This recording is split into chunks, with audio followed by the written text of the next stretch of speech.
Bom, uma coisa importante a gente considerar, agora vamos para as nossas considerações.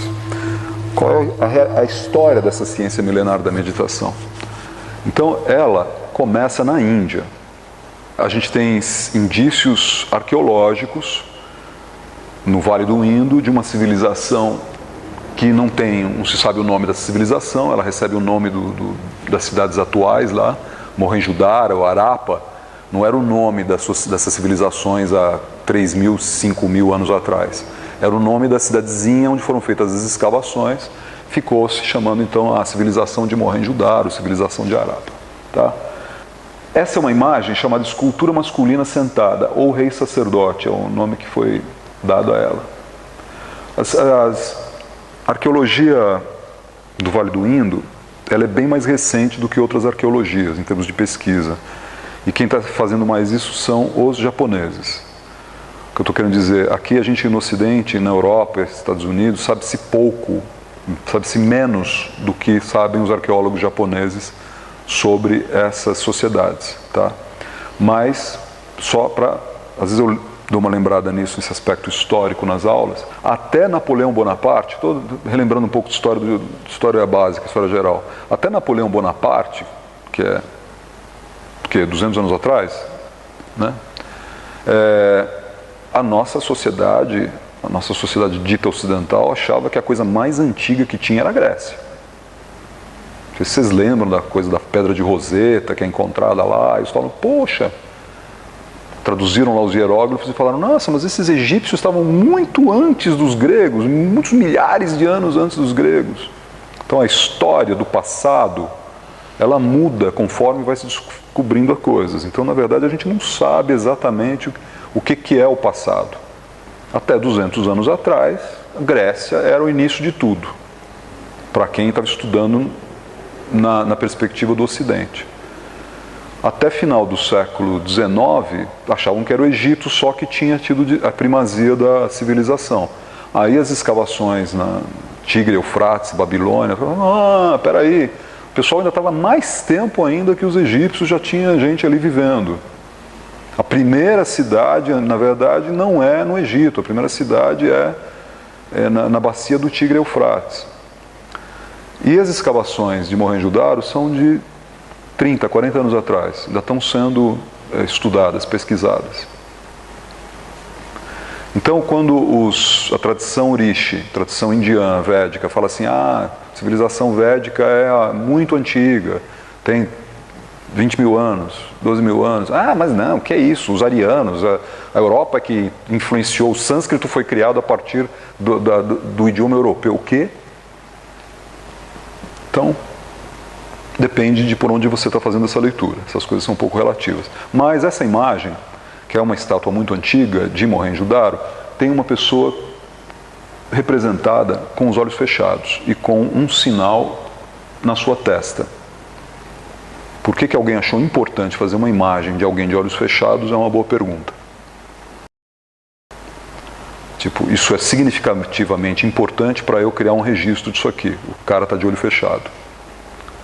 E a gente sabe que é essa sociedade que produziu as primeiras reflexões a respeito das técnicas de meditação.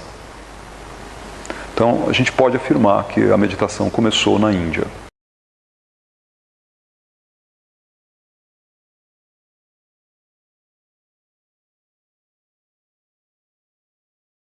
A gente tem os rishis, que são pessoas que existiram antes dos Vedas. Os Vedas são muito antigos, mas os Vedas foram escritos por pessoas que aprenderam dos rishis, ou dos quais a gente não sabe exatamente muita coisa. Na minha escola, a gente estuda os rishis por tradição oral, várias coisas a gente aprende, por interpretação do Vedanta. Então, vamos dizer, a gente estuda esses caras. Essas homens e mulheres, não eram só homens e mulheres. Mas são essas pessoas, em tese, que fizeram essas descobertas. Vamos em frente. Ok, Upanishads são uma parte dos Vedas, né? Mas não é disso que se trata. Essa imagem é uma imagem, não sei se alguém estuda os Upanishads, é de um dos Upanishads, de dois Upanishads, aliás, é a única é o único estudo dos Upanishads que se repete em 2 Upanishads, que é o do pássaro que está em cima do topo da árvore e do pássaro que está logo abaixo. Mas não é disso que eu vou falar. Eu trouxe só como ilustração. Aquilo ali em que me interessa é uma frasezinha de um pesquisador e escritor italiano, Roberto Galasso. Escreveu um livro que está em português, chamado K. Ele pegou os Vedas, trechos dos Vedas, e ele escreveu de forma poética e prosa. Então ele leu os Vedas e reescreveu em forma de poesia e prosa. É prosa, mas tem uma característica poética. É muito interessante. E ele, no meio disso, ele fez uma coisa que, aliás, também se faz nos Vedas, que são os comentários. Então, no meio da descrição do fato, ele vai fazendo comentários. E um desses comentários é esse. Os rishis eram profundos estudiosos da metafísica presente na fisiologia, estudando atos comuns e cotidianos como o despertar, a respiração, o sono, o coito. Até muito pouco tempo atrás, se achava que os rishis eram os caras que, quando falavam os Vedas lá, estavam adorando os raios, adorando a chuva, adorando o fogo. Essa gente primitiva que adora os elementos. Aí, conforme foi avançando o negócio, falaram, peraí, não, esses sujeitos, na verdade, eram cientistas. Eles cientistas. Eles estavam estudando a consciência. O fenômeno da consciência, em todos os seus aspectos. Tá? A própria palavra rishi, que quer dizer brilhante, no fluxo, esplendor, eram pessoas que estavam buscando um estado de consciência de entrar na Rita. Rita é o fluxo de transformação. Tá? A minha escola, especificamente, é de tradição dessa tradição. A gente segue a tradição do Rishi Brihu e dos Brigos, dos Atharvas, que eram os estudiosos da não-forma. Isso é antes do Avesta, Zen da Avesta.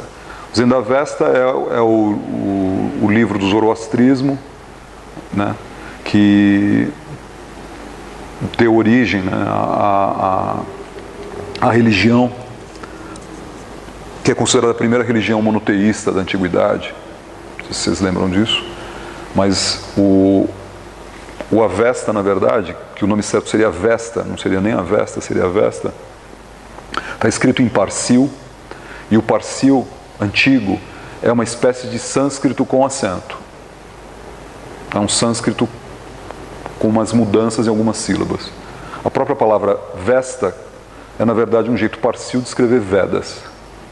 E eles eram de uma corrente que estudava exatamente a não-forma, a consciência da não-forma. Antes dos Vedas, haviam, vamos dizer, 2 grupos principais de rishis. Um grupo que queria interpretar a consciência, achava que o caminho para a interpretação da consciência se dava pelo reconhecimento da não-forma.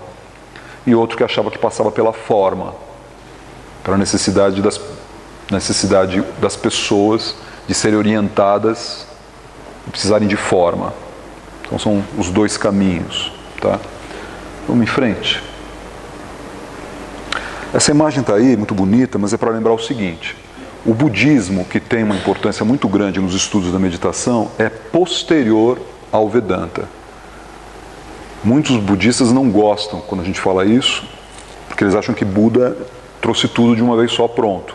Mas a realidade histórica é que Buda é alguém que pega a decadência do brahmanismo. Então você tem os tempos pré-védicos com os rishis, aí você tem milhares de anos depois, você tem os Vedas, aí milhares de anos depois você tem todo o ciclo do brahmanismo, aí você tem a decadência do brahmanismo, que é o fim do ciclo de apogeu da civilização indiana, e aí você tem Buda.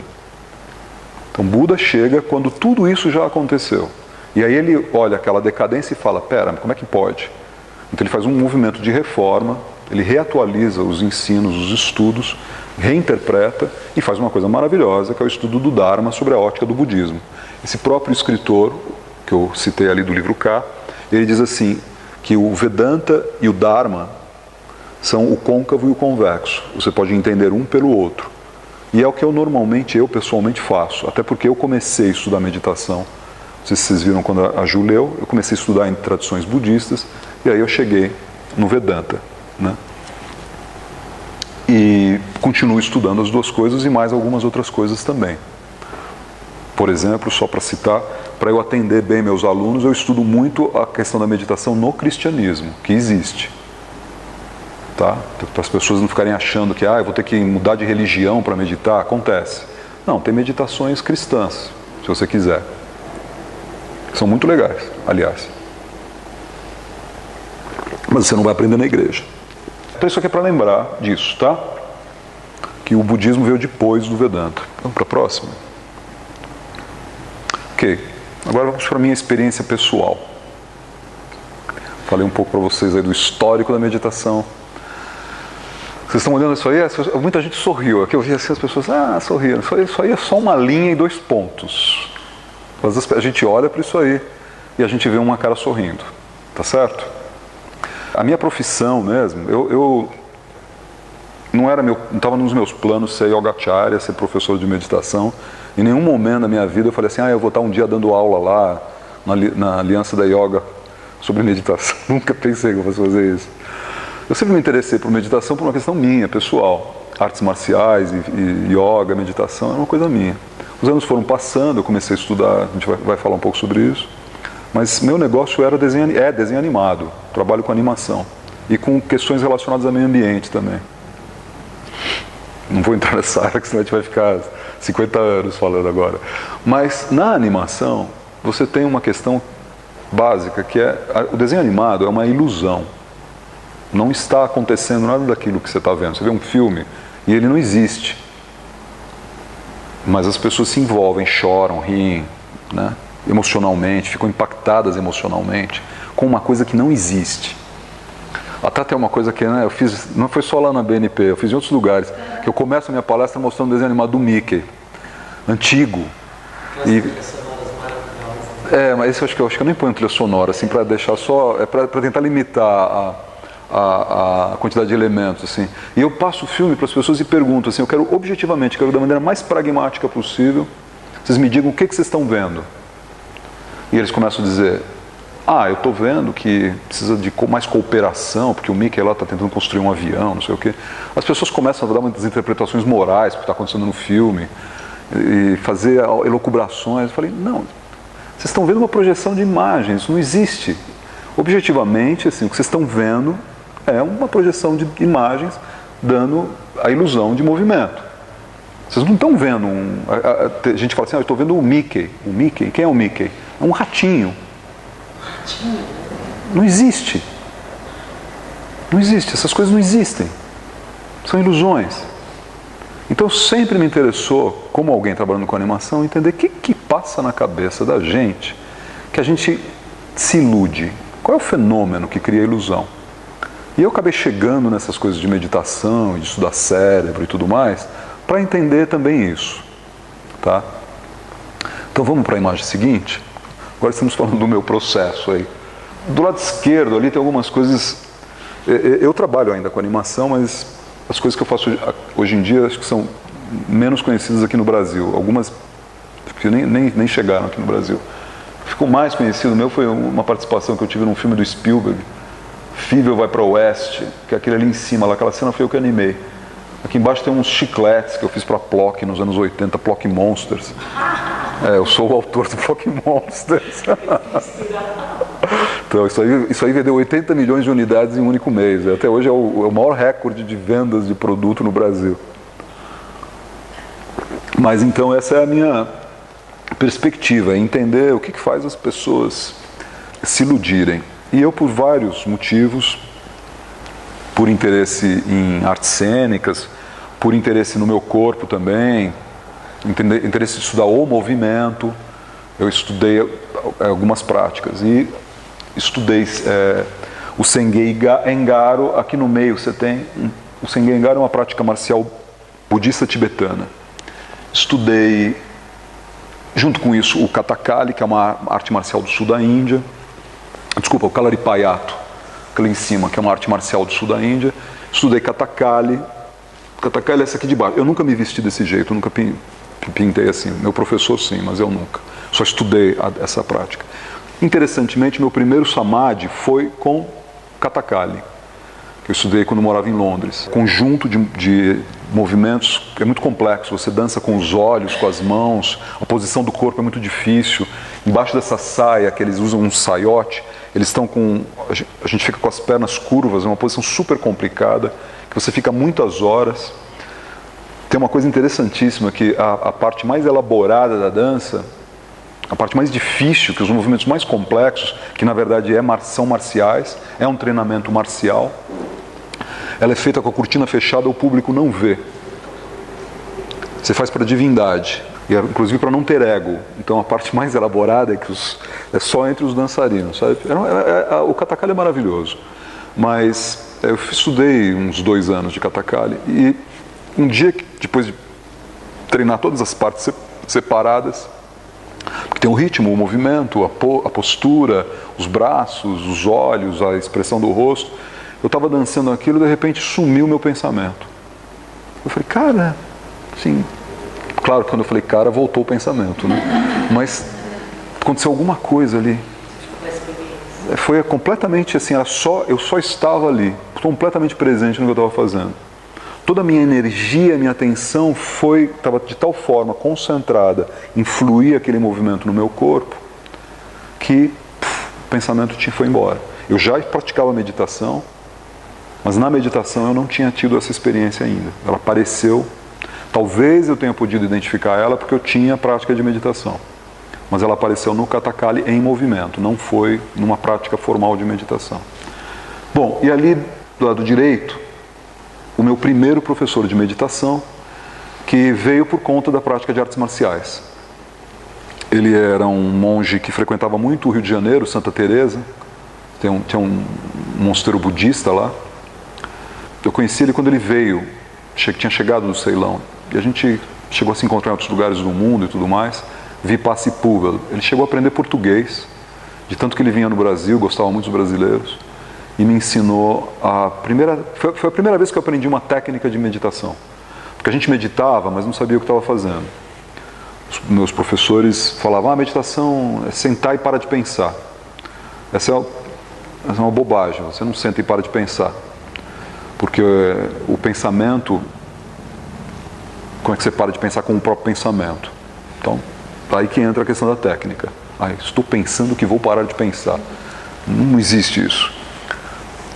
Técnica precisa da técnica. A técnica, agora as técnicas, vamos chegar lá, essa questão de por que tem várias técnicas e tudo mais. Não sei se a gente vai conseguir cobrir isso hoje. Mas também tem técnicas mais adequadas para uma pessoa, para outra, depende. O professor precisa saber entender isso também. O que é mais adequado para um, para outro. Mas tive muita sorte com esse professor. Uma pessoa sem dogmas, uma pessoa que realmente estudava. Não é porque ele era budista que ele iria me converter ao budismo. A gente estava estudando, é isso. E ele era um ótimo professor. E ali a última imagem é por causa da ayahuasca. Eu participei de muitos rituais de ayahuasca durante anos e sempre me interessei muito em entender o que era a ayahuasca. Participei de estudos e fiz parte de um grupo de estudos que, para resumir para vocês, teve um milionário, não sei se vocês ouviram essa história, mas teve um milionário nos Estados Unidos que ele foi preso pelo FBI porque ele estava levando ayahuasca para os Estados Unidos. E ele tinha muito dinheiro, tem muito dinheiro, bilionário, acho que é uma das maiores riquezas, fortunas familiares dos Estados Unidos. E ele investiu muito dinheiro para demonstrar que a ayahuasca não era uma droga, que não fazia mal para a saúde. Então aconteceram vários experimentos, e os experimentos aconteceram no Brasil, onde era possível fazer, já que o uso era permitido aqui. E eu colaborei com muitos desses cientistas, ou às vezes só como intérprete, alguns eu fiquei amigo. Esse aqui é o livro editado pela Oxford, de um autor, professor de fenomenologia, mestre de fenomenologia, PhD, Benny Shannon, é um amigo meu. Esse desenho aqui foi um desenho que eu cedi para a capa, chama Os Antípodas da Mente. Foi o primeiro mapa fenomenológico da utilização da ayahuasca. Ele estudava, basicamente, o Benny ele queria saber o que acontecia nas imagens que surgiam na cabeça das pessoas, de onde vinha aquilo. Porque a maior parte dos estudos que foram feitos eram estudos para comprovar farmacologicamente que aquilo não fazia mal. Ele estava querendo estudar o aspecto mais das visões que as pessoas têm, do ponto de vista científico.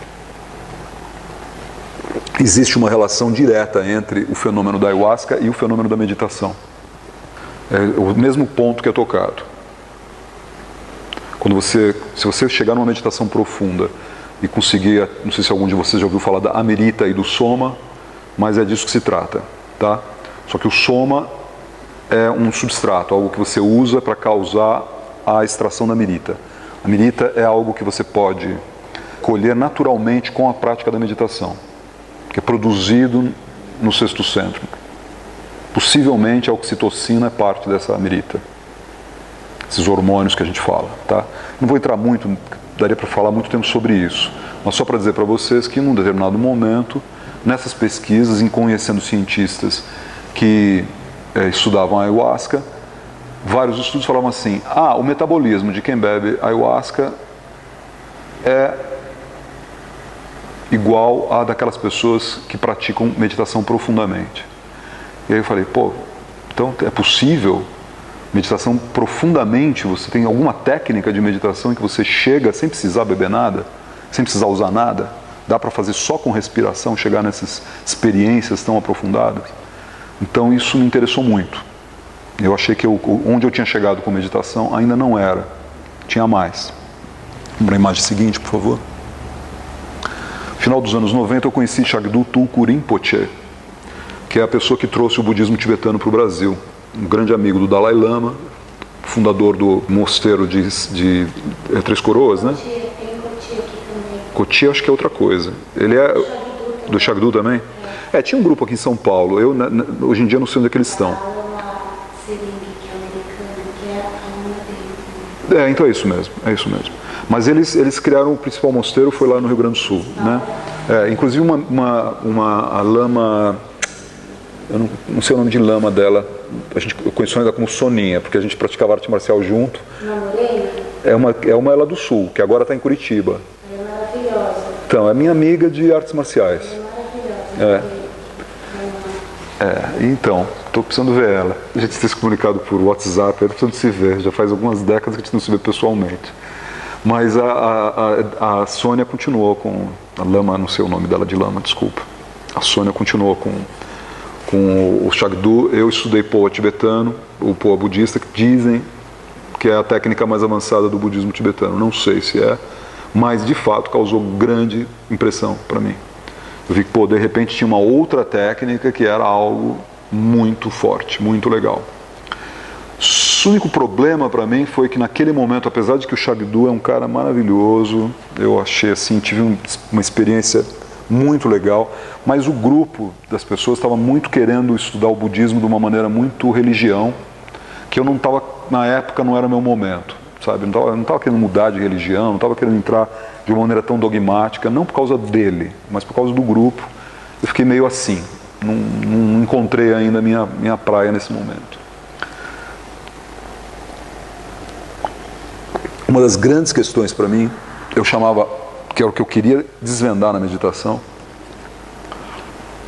um ponto crucial para mim, eu chamava de mind gap. Não sei se alguém que já esteve em Londres, acho que outros metrôs hoje em dia tem isso também, mas eu morei em Londres e toda hora no metrô de Londres tem uma gravação que fala, né? Mind the gap, que é o vão entre a porta e a plataforma, né?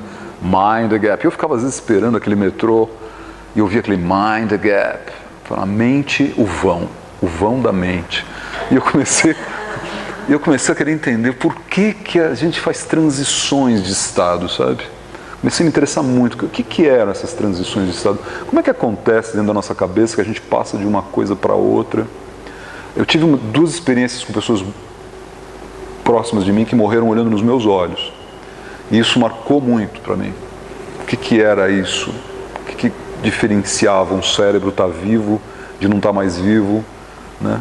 Onde está essa consciência? Por que a gente passa de um estado acordado para um estado desacordado, né? Eu comecei a querer muito entender esses fenômenos do vão da mente. Eu fui entender esses fenômenos com Paramahansa Hariharananda, que é esse senhor aqui que eu tive o prazer de conhecer ainda vivo antes dele deixar o corpo, que é uma pessoa fantástica. Ele atingiu o Nirvikalpa Samadhi, que é o estado mais elevado de Samadhi. Uma das características físicas do Nirvikalpa Samadhi é a ausência de pulso e respiração. Se você for um médico, você sabe o que significa a pessoa está clinicamente morta. Então, você media ele, morreu, mas ele não estava morto. E isso tem a ver com um profundo desenvolvimento da técnica de pranayama, que é algo que a gente estuda na prática de Kriya Yoga. Foi nesse grupo que eu entrei, nessa linhagem aqui, que está ali. E é dessa linhagem que eu sou Yogacharya, da linhagem de Hariharananda. Ali no canto em cima direito, você tem um dos muitos desenhos que o Hariharananda fazia à mão, de repente, para explicar para a gente como é que funciona as coisas dentro da cabeça. Ali, exatamente, ele estava explicando, inclusive, sobre a questão do mind gap, que ele estava explicando sobre como é que é o fenômeno do mesencéfalo, que é o cérebro do meio. Na meditação, uma das coisas que a gente está fazendo na meditação é a gente está trabalhando as coisas que a gente precisa esquecer e as coisas que a gente esqueceu que precisa lembrar. Tem padrões mentais na nossa cabeça que só estão atrapalhando a nossa consciência. Eles precisam ser dissolvidos, esquecidos, limpos. Não estão só atrapalhando, estão bloqueando. Estão criando um bloqueio para a tua consciência. Tem outras coisas que precisam ser lembradas. Você precisa lembrar quem você é. Está lá, só precisa lembrar. Entendeu? Meditação é um processo em que você esquece o que precisa ser esquecido e lembra o que precisa ser lembrado. E isso tem a ver com um balanço que existe entre o hipotálamo e o mesencéfalo. Aquilo embaixo é um scan cerebral. É o chamado DMN, Default Mode Network, uma descoberta da ciência sobre uma espécie de ponto zero do cérebro, que é uma coisa que a gente estudou já na Kriya Yoga. O Hariharananda explicou isso pra gente e já sabia explicar isso antes da ciência ter descoberto o que é esse default, ponto default. Então, é um professor raro, muito raro. Tive muita sorte de conhecer ele e, voltando àquele assunto de transmissão de ondas cerebrais, eu vou dizer para vocês assim, eu tenho certeza absoluta que se eu não tivesse conhecido ele, eu não estaria aqui dando essa aula. Só foi por causa disso. É uma coisa curiosa. Eu não sou uma pessoa de sair atrás de guru, nunca fui. Eu, inclusive, digo para as pessoas, sejam cuidadosos, porque a maioria não é guru. Cuidado com o que você fica criando aí, porque se tem guru falso é porque tem discípulo falso, que são eles que vão criando essa situação, entendeu? Então, cuidado, não saia endeusando pessoas nenhuma. Mas eu tenho que reconhecer que se cheguei perto de um guru, era ele aí. Cheguei perto, não sei. Tá? Vamos em frente, por favor? Essa é a linhagem. Explicar algumas coisas sobre essa linhagem. Babaji, ali, ele encontra Lahiri Mahasaya no final do século XVIII, na Índia, nas montanhas do Himalaia, perto de Almora, distrito de Dwaraha, mas nas montanhas. Se você ler a autobiografia de um yogi, você tem lá esse encontro. Lahiri Mahasaya, Babaji e Sri Yukteswar, os três ali da esquerda, e mais o Yogananda que está ali, estão na capa do Sgt. Pepper's, George Harrison enfiou eles lá. Mas Lahiri Mahasaya, ele era um pai de família, ele não tinha voto monástico, e essa é uma característica importante dessa linhagem da qual eu faço parte, porque você não precisa ser monge, você pode ser pai de família, ter uma vida cotidiana normal e ter a prática da meditação. O objetivo da Kriya Yoga é ser uma prática que você não precisa entrar em nenhuma religião ou fazer algum tipo de voto específico de monge para você praticar. É para você praticar e viver sua vida normalmente. Lahiri Mahasaya, que atingiu o Nirvikalpa Samadhi e tudo mais, um professor elevado e especial, ele teve alunos. Aí o terceiro aluno ali, quer dizer, a terceira foto, né? Sri Yukteswar. Sri Yukteswar, o nome dele antes de ser monge, porque teve um momento que ele resolveu ser monge mesmo, depois que ele terminou de educar a filha dele. Ele era viúvo, depois que a filha dele casou, ele resolveu que ele queria ser monge. Ele já era uma pessoa avançada em estudos espirituais, já tinha escrito algumas coisas importantes. Ele resolveu criar um ashram e ser monge. O nome de família dele, Sirukuteshva, é um nome monástico. O nome dele é Priyan Karar, sobrenome Karar. Ele criou um ashram chamado Ashram de Karar, Karar Ashram, na cidade de Puri. E todos os outros ali são do ashram de Karar. Quer dizer, mais ou menos, o Bhupendra Nath Sanyal frequentava o ashram de Karar, mas ele era um aluno direto do Lahiri Mahasaya também. Aí os outros 3 ali no final são 3 alunos do Sirukuteshva que se formaram no ashram de Karar. Então essa é a minha escola, eu sou da escola do ashram de Karar. Yogananda também é da escola do ashram de Karar. Quem é que conhece Yogananda? Aqui, levanta a mão. Quem já ouviu falar da Self-Realization, sabe o que é? Tá. A Self é uma organização que o Yogananda criou nos Estados Unidos. O ashram de Karar é uma coisa, a Self é outra. Tá? O ashram de Karar não é da Self. Que às vezes algumas pessoas falam assim, não, Hariharananda era aluno de Yogananda, então ele saiu da Self. Não, o Hariharananda era aluno de Yogananda, mas nunca foi da Self. Ele se formou no ashram de Karar. Esse é o ashram de Karar hoje. Se você for em Puri, essa é a porta, não tem nenhum logotipo da Self aí. E ali está a lista dos sadhus sabharbatis, que são as pessoas principais, os sadhus principais do ashram, e os anos. Então você vê ali, Sirukuteshva é o primeiro, depois Yogananda, que vai de 36 a 52, Satyananda, que está ali naquela linhagem, que era primo de Yogananda, que vai de 52 a 71, Hariharananda, de 71 a 83. Na verdade, esse é o período que ele foi o principal sábio do ashram, mas ele já frequentava o ashram desde os anos 30. E o Yogeshvarananda Giri, que está lá até hoje. O ashram continua independente, não participa de nenhuma organização. Foram criadas organizações depois de alunos do Hariharananda criaram organizações, Instituto de Cria na Flórida, por exemplo, mas que também não tem nada a ver, o ashram continua independente. Então, para explicar para vocês que eu sou de uma linhagem completamente independente. Essa é a Anandamai Ma, uma pessoa que considera-se que atingiu o estado maior de realização espiritual também. Ela não é diretamente da linhagem, ela não estudou com nenhum dos nossos professores, mas ela era amiga, muito amiga de Yogananda e de Hariharananda, e ela é um exemplo do que a gente diz de autorrealização. Ela não estudou com ninguém e ela sacou tudo.